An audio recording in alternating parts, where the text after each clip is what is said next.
Donc, Bismillahirrahmanirrahim. Donc, on commence la correction de ces trois exercices. Alors, l'exercice 1, sachant que x est un élément de l'intervalle fermé pi de pi, et le cosinus de x égale 0,6, on veut déterminer la valeur de sinus x. Bien. Alors, on a, donc, les hypothèses. Alors, on a x appartient à l'intervalle pi de pi, à l'intervalle fermé, borné, pi de pi. Et le cosinus de x est égal à 0,6. Elle est égale à 0,6. Alors, on veut déterminer le sinus de x. On veut déterminer sinus x. Alors, sachant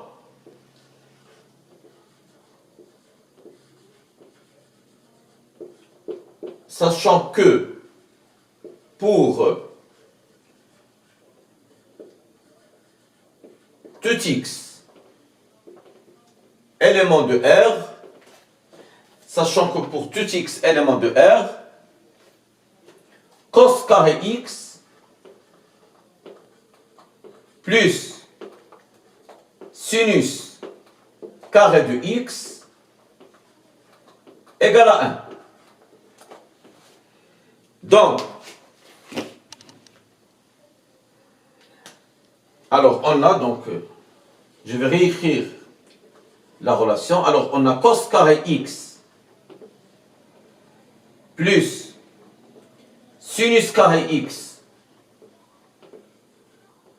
égale 1. Ceci, il est équivalent à dire que le sinus carré de x, parce que je cherche sinus x, sachant que cos x élément est égal à 0,6 et x, elle décrit donc l'intervalle pi de pi. Alors, sinus carré x, ce n'est que 1 moins cos carré x. Bien. Alors, je passe à l'application numérique. Donc, ceci, il est équivalent à sinus carré de x, elle est égale à 1 moins la valeur de cosinus, c'est 0,6. Donc, c'est 0,6, le tout au carré. Bon, ceci, il est équivalent à dire que sinus carré de x, elle est égale à 1. Alors, le carré de 0,6, c'est 0,36. Donc, c'est 1 moins 0,36 qui est égal à 0,64. Alors, je sais que a carré égale p, ça veut dire que a égale racine de p ou a égale moins racine de p. Donc, ceci, il est équivalent à sinus de x égale la racine carrée de 0,64. Bon, la racine de 0,64, c'est 0,8. Parce que 8 au carré, c'est 64. Ou sinus x, elle est égale, donc, moins racine de 0,64, c'est-à-dire moins 0,8. Alors, donc, sinus x, elle est égale à 0,8 ou sinus x égale moins 0,8. Alors, qui va nous déterminer la vraie valeur, c'est l'intervalle pi de pi. Bon, je vais dessiner le cercle trigonométrique. Donc, voici le cercle trigonométrique. Et le repère orthonormé relié au cercle trigonométrique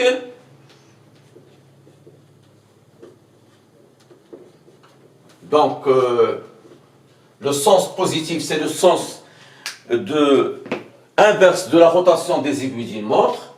Alors, on sait que cette partie assurée envers l'axe des abscisses, c'est l'axe des cosinus. L'axe des abscisses, c'est l'axe des cosinus. Donc là, j'ai un repère orthonormé. Donc, OI, O, elle est d'abscisse 0 et I, 1. O d'abscisse 0 dans le repère. Et I', c'est moins 1. J, c'est 1. Et G', c'est moins 1. Alors, si je considère cette partie assurée envers, tout point qui appartient à cette partie, son cosinus est forcément positif, parce que la projection de n'importe quel point qui appartient à cet arc, elle est compris entre 0 et 1. Donc le cosinus dans ce demi-cercle, il est positif. Et dans l'autre demi-cercle, ici, le cosinus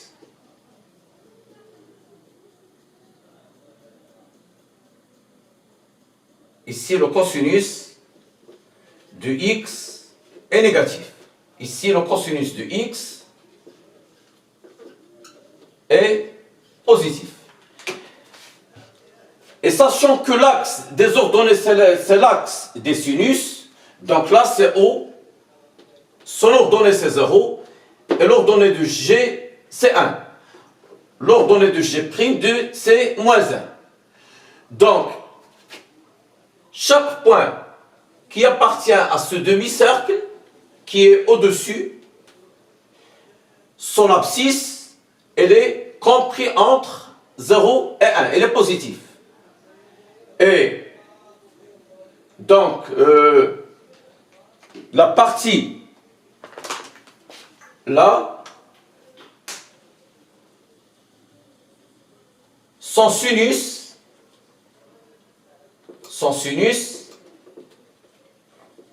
est négatif. Donc là, c'est le sinus est positif, et là, le sinus est négatif. Donc, si x appartient à ce quart de cercle entre 0 et pi sur 2, le cosinus et le sinus sont positifs.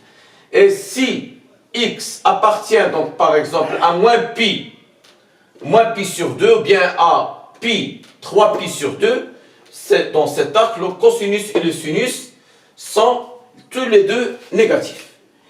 Donc c'est parce que le cosinus, parce que x appartient à l'intervalle pi de pi, donc si je commence par l'origine qui est i, qui est son abscisse curviligne, ou bien sa mesure principale, c'est 0, donc je fais un quart du tour, c'est pi sur 2, là c'est pi, et voilà donc ce demi-cercle, c'est pi de pi. Pi de pi, elle est située en bas, là où le sinus est négatif. Donc, le sinus de x, or, donc on va écrire, or, x appartient à l'intervalle pi de pi, donc, sinus de x est inférieur ou égal à 0. D'où sinus x égale, alors sinus x égale la valeur négative, c'est moins 0,8. Voilà. Bien. Alors, l'exercice 2, on veut déterminer la mesure principale. Lorsque je dis la mesure principale, donc c'est tout simplement qui est comprise entre moins pi et pi. Donc je regarde mon cercle, là c'est moins pi, donc moins pi sur 2, 0 et pi. Alors, par exemple là, c'est ça, c'est cette demi-droite, c'est la bissectrice. Ici donc j'ai pi sur 4. C'est la mesure principale. Et les autres abscisses curviliées sont obtenues à partir de cette mesure principale avec une congruence modulo de pi, c'est plus 2kpi. Mais la mesure principale, elle est comprise entre moins pi et pi. moins pi ouvert et fermé en pi. Alors, donc je commence l'exercice 2. Bon, je vais effacer ceci.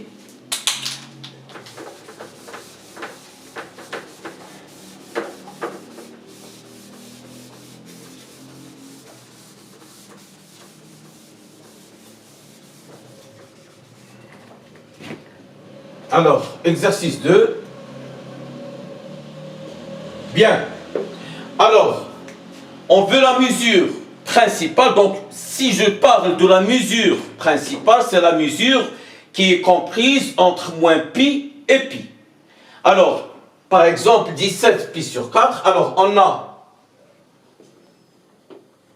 17 pi sur 4. Ben, je peux écrire ce 17 pi sur 4, ce n'est que pi plus 16 pi. 17 pi, c'est pi plus 16 pi, le tout sur 4. Bon, je rappelle que A plus B, le tout sur C, elle est égale à A sur C, plus, bon, A plus ou moins B sur C, elle est égale, donc A plus ou moins B sur C. Donc ceci, elle est égale à pi sur 4 plus 16 pi sur 4 qui est égal à pi sur 4. 16 sur 4, c'est 4 plus 4 pi. Donc là, j'ai un nombre pair fois pi.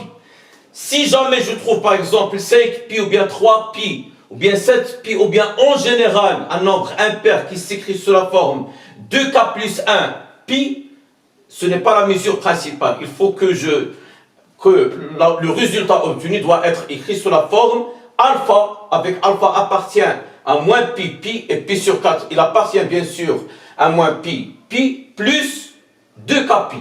Et là le 4 pi ce n'est que 4 pi, elle est égale à 2 fois 2 pi. Donc la mesure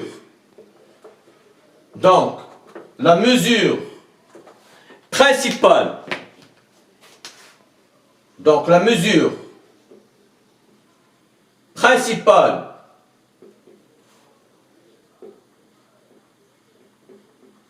de 17 pi sur 4 et pi sur 4.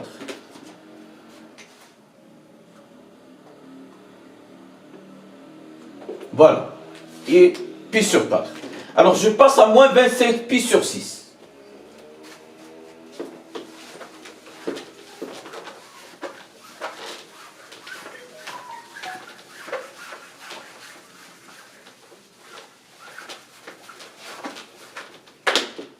Bien.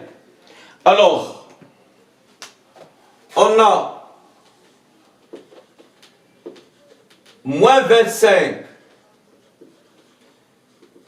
pi sur 6. Elle est égale, bon, je peux l'écrire si vous voulez, c'est moins pi, moins 24 pi, parce que moins 1, moins 24, ça fait moins 25. Donc, moins pi, moins 24 pi sur 6. Qui est égal à moins pi sur 6 plus moins 24 pi sur 6. Ce qui est égal à moins pi sur 6.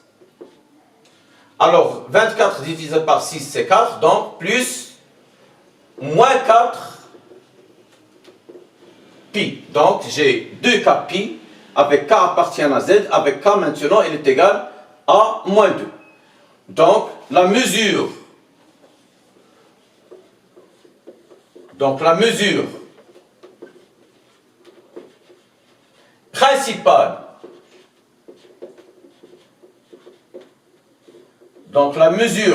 principale, de moins 25 pi sur 6 est donc moins pi sur 6. Voilà. Alors, il nous reste le dernier. Moins 74 pi sur 9. Bien, alors, on a... Bon, je vais effacer ici.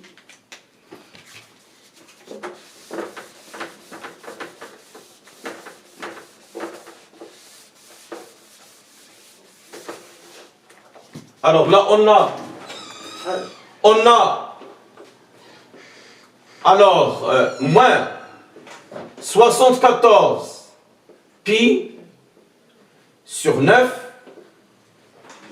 elle est égale, alors moins 74 pi sur 9, bon je peux l'écrire, je sais très bien que 8 fois 9 ça fait 72, donc ceci ce n'est que, alors bon, je cherche le marqueur, voilà, c'est moins 72 ou bien moins 2 pi, moins 2 pi, moins 72 pi, de tout sur 9. Que je peux l'écrire, ceci elle est égal, donc à moins 2 pi sur 9, plus moins 72 pi sur 9. Or, moins 72 sur 9, ça fait 8, et 8 est pair, donc, elle est égale à moins 2 pi sur 9, plus, donc, moins 8 fois pi. Et 8 est pair, donc, et le k c'est moins 4, donc c'est 2k pi, avec k est égal à moins 4, donc, la mesure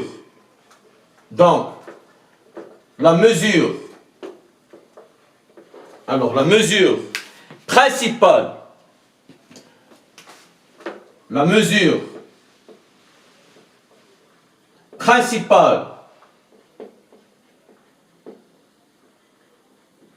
de moins 74 pi sur 9 et moins 2 pi sur 9 et moins 2 pi sur 9. Bien. Alors maintenant, je passe à l'exercice 3. Bon, si vous n'avez pas compris quelque chose, vous pouvez me laisser donc dans les commentaires vos remarques et vos suggestions. D'accord? Bon, l'exercice 3.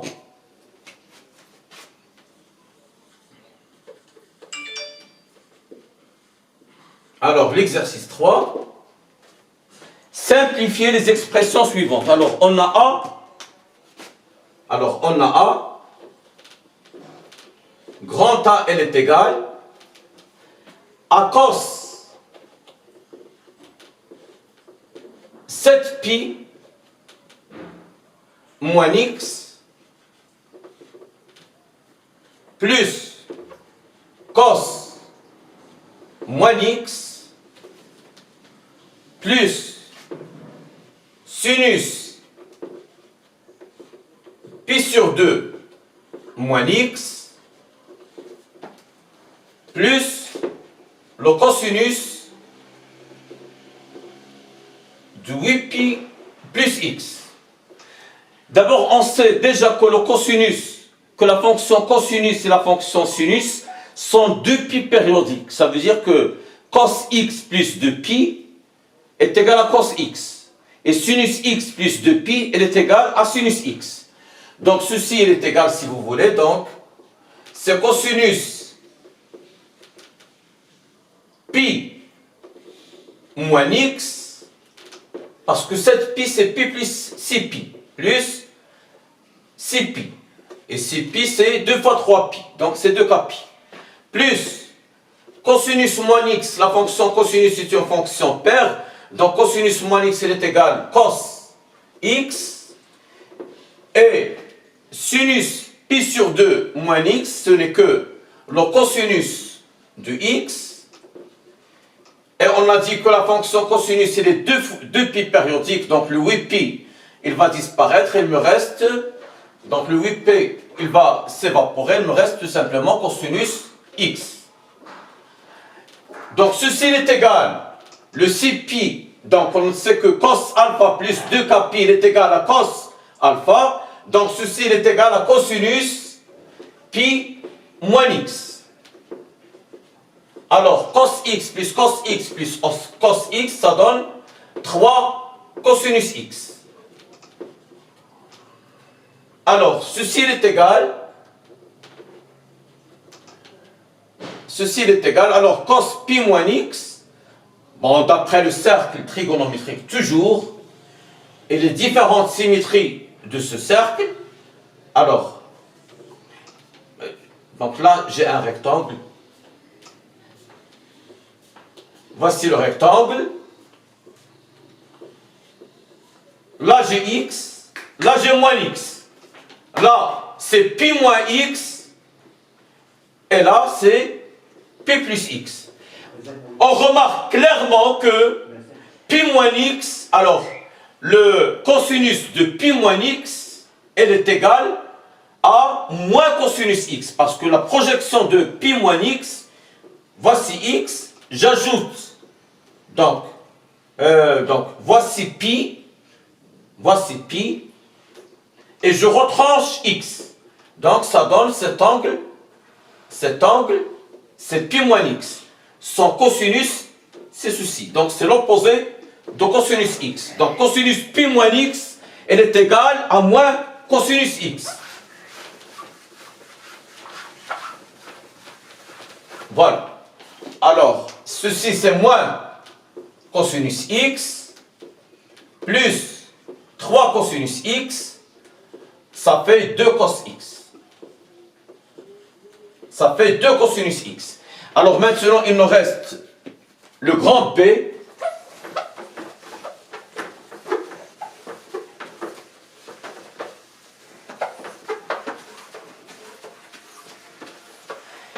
Alors,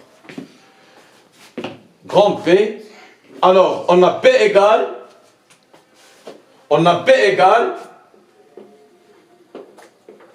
sinus 5 pi moins x plus sinus 8 pi plus x plus le cosinus de pi sur 2 plus x plus le sinus de moins x. Donc je peux extraire toutes les représentations, ou bien je peux extraire toutes, donc je peux extraire toutes les relations à partir du cercle trigonométrique. Je sais que la fonction cosinus est une fonction paire, mais la fonction sinus est une fonction impaire. Et les deux sont des fonctions qui sont 2 pi périodiques. Et du coup, donc, je peux écrire P, ce n'est que sinus pi moins x plus 4 pi. Alors, il y a x plus 8 pi. Donc, on sait que sinus alpha plus 2k pi, c'est sinus alpha. Donc, 8 pi, c'est 2 fois 4 pi. Donc, c'est plus sinus x. Et le cosinus pi sur 2 plus x, ce n'est que moins sinus x. Et c'est parce que la fonction sinus est une fonction impaire que le sinus de moins x, elle est égal à moins sinus x. Donc, sinus x moins sinus x, c'est 0. Donc, il me reste sinus pi moins x moins sinus x. Je reviens toujours au cercle trigonométrique. Bon, c'est pas visible, alors.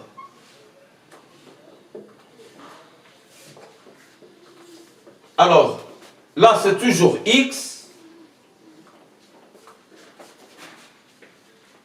Un demi-tour, c'est pi.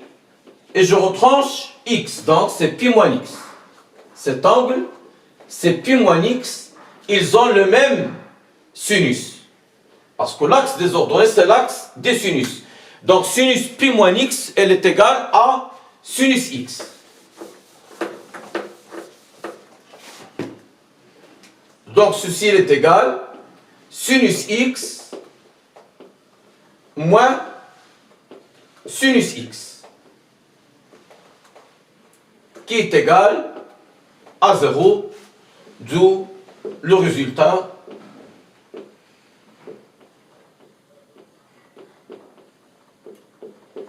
voilà, et je vous remercie.